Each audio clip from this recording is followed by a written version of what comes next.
Dans quel état d'esprit votre personnage est-il dans cette nouvelle saison?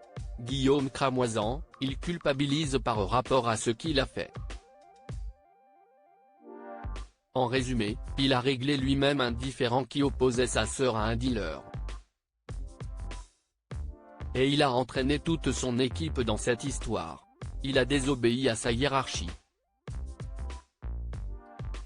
Tous ont été démis de leurs fonctions. Et il se retrouve chez lui.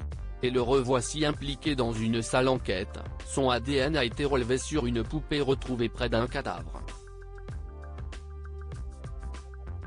Enfant, Darius a été adopté. N'est-ce pas là sa plus grande blessure d'adulte? Oui, et si est ce qui fait ce qu'il est devenu.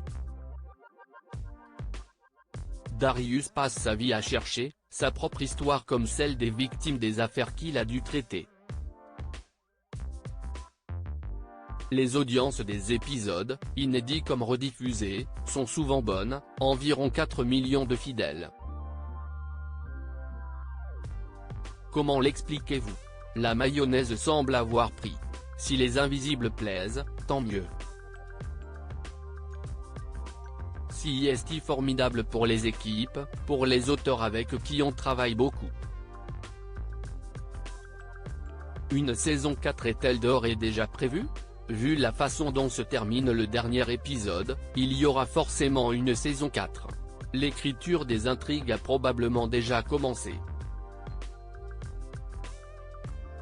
On tourne généralement les 6 épisodes entre mars et juillet. Qu'allez-vous faire d'ici là? Vivre. Je suis installé en Ardèche. Les tournages de la série font que je suis loin des miens plusieurs semaines dans l'année. Donc je limite les déplacements et je reste avec eux. Quelle vie menez-vous là-bas? J'ai un potager, j'ai des poules, et je m'occupe d'une école, l'école dans la forêt qui compte une vingtaine d'élèves.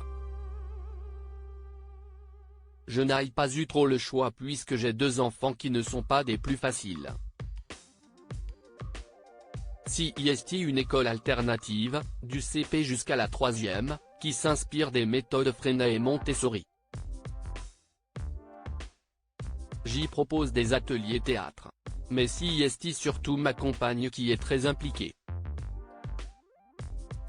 Vos enfants sont-ils encore scolarisés? Le plus grand est en Australie, il chante dans les bars. Il a 20 ans et ça se passe bien. Le plus petit a 13 ans et il est encore sous pression.